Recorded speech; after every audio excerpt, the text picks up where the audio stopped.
hearing very little today because I'm actually out at Sundance Film Festival and really thrilled to be meeting a lot of good Indigenous um, people working in the Indigenous film space and creative change makers. So I just wanted to thank you for being here and thank all of our teachers and mentors. Thank you for your work being a bridge builder. And the question for today, well, let's start with a prayer, actually. I'm going to turn it over to you and let you bring us in with a prayer. Help us all get a little centered and grounded, please.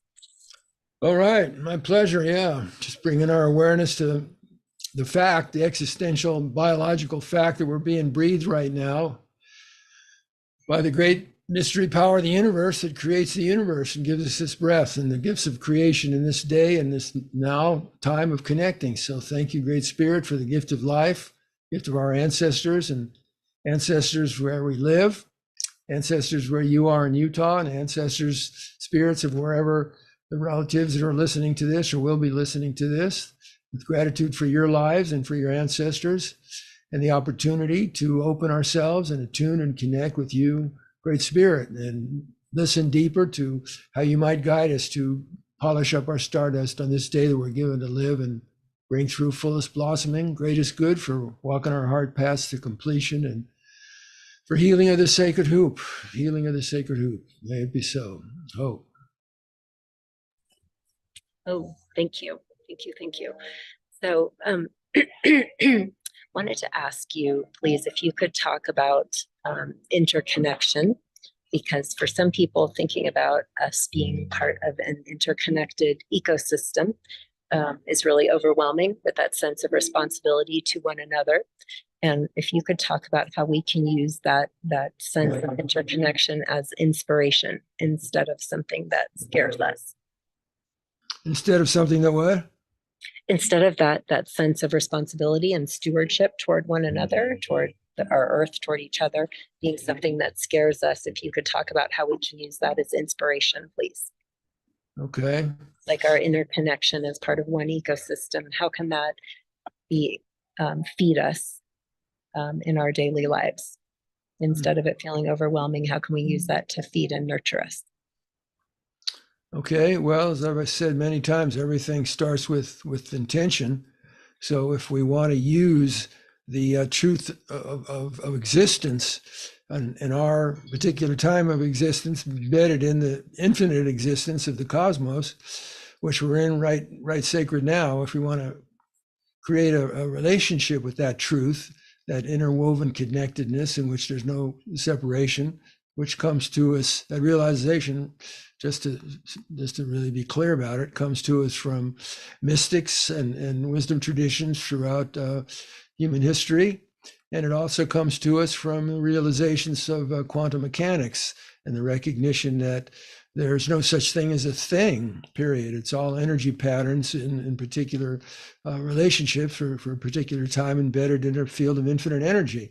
And so that means all of what what we see or hear or feel about in terms of Mother Earth and the ecosystems, we're all a part of that, and it's all a part of us. They're in the deepest levels of our being. There's no separation. So if someone has fear about that interconnectedness, then anytime fear comes up, I think it's an opportunity to really look at, well, what are the thoughts I'm telling myself that produce the experience of fear, and follow those thoughts back to the root where the fear begins, and to explore what it's all about. So if the story created around the fact of our interconnectivity with all of creation, with all of nature, brings anxiety or feeling of heaviness about responsibility. Oh my God, I'm responsible for all of creation, and that's too much for me. It's overwhelming. Well, just look at the story. You're not responsible for all of creation. You're responsible for your relationship with creation. You're responsible for your relationship with all the ecosystems, with all of nature and all of its rhythms and patterns and manifestations. We're responsible for what kind of relationship we have to all of those powers. And for indigenous people, those powers are called spirits. They have a spiritual identity. Their energy is spiritual. It comes from spirit. It is spirit.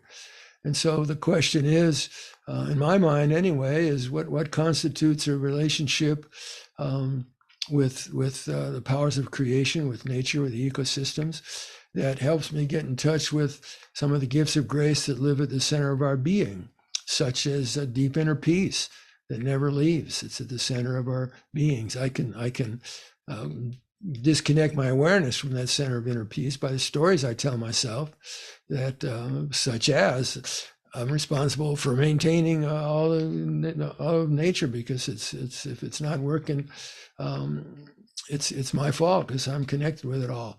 So that's a story that creates suffering. Instead of flipping that over, doing a Aikido 180 move with that, and opening up awareness to I can choose to have a relationship with nature and all its manifestations in a way that I open myself up to its gifts. And nature, the universe, the cosmos brings in gifts from above, what shamanism, the upper world, and brings in gifts to us from the lower world, and brings us gifts from this middle world and the four directions of them in the middle world, and it brings us gifts and medicine and help and strength and support and guidance from all of those six directions, and from the central point, which is the creative wisdom power of the universe. Holy Spirit, Tonka, the great mystery, or whatever you want to call that, essential power. And if you think about it, with the Western science's understanding of the manifestation of the universe, it all exploded or expanded from one point of singularity 14 billion years ago, and it just been expanding ever since. So you might say that's a cosmic seed, and the antecedents of who we are in that cosmic seed. It's blossoming in us right now, and we can choose to recognize our interrelationship with all of creation and that cosmic seed and how it wants to grow and expand in us, in our lives, with gratitude. Thank you for this opportunity for being alive. Thank you for the powers of nature and ecosystems that feed our lives, and from above, below, around, and from within. And gratitude, grace starts with gratitude. And if we want more grace in our lives, more peace, more healing, more prosperity, more love, then give more thanks. Pay attention to what you already have through grace that is meaningful to you in your life, that is sweet in your life, that's nourishing to you in your life, that you're thankful for. And reflect on what's the ultimate source from all that I'm thankful for, and everything in nature that I enjoy: the food, the air I breathe, the water I drink, the beauty I can see in nature. What's the source of all of that? Where does it come from? And dropping down into our hearts. Just dropping down in our hearts and feeling our hearts beating, which itself is a gift of nature. We didn't create our hearts. We didn't create the breath. We're all manifestations of the creative wisdom power of the universe that's always given to us every moment that we're alive. And so this is something to be thankful for. And we're responsible, as I said, for our relationship to it. So if you want to have a nourishing relationship with the nourishment that it's always giving to us, heart open, send gratitude from your heart to the powers of nature and all the ecosystems that work so beautifully and so wonderfully when we don't interfere with them to produce and sustain healthy and diverse life on this middle world and Mother Earth. Gratitude, and grace grows where gratitude flows. Peace abides and wisdom guides and love provides. There's a saying in Taoism, the great religion, mystical nature-related religion of China, philosophy. Those who cultivate the universe identify with the universe. Those who cultivate the universe identify with the universe. And those who identify with the universe are welcomed by the universe. So just take a moment to reflect on what it might feel to you in your own sensing energy body of being, to entertain the idea that the universe welcomes your being. Not only did it create you and sustain you, but it welcomes your being. And what does it mean then to cultivate the universe? And to me, it means to bring more awareness, present-centered, conscious, receptive, attuned awareness to the gifts of nature that are always being given to us. And we experience it through all our senses. So gratitude, attunement, connection, conscious attunement, and communion with those powers to help us with the power, with the challenges of our lives. We have help coming to us from 7 directions. Whatever our challenge is, we don't have to face it or do it by ourselves. We have help coming to us, wisdom, guidance, energy, power, teachings, medicine, from each of those 7 directions, when the channels of perception are open, when our awareness is open and paying attention. We don't have to pray for the gifts of those directions. They're always being given to us. So we can all choose to have a relationship with the universe, with nature, with the ecosystems of nature and her great cosmic cycles and rhythms. Right now, we're in the cycle of winter in the northern hemisphere, and that's already moving. I see new buds on the beginning of the trees and bushes starting to blossom, new life coming to us from what the Huichol people would say, the Kutsi Nakaway, great-grandmother work of winter, and her looks within place in her womb, that mysterious workings that bring forth new life. And it's already starting to come, still in the heart of winter.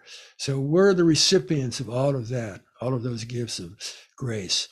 And when we choose to have a harmonious, respectful relationship with those powers that can help us connect with and grow towards the realization of our highest potentials in this life, it's through gratitude.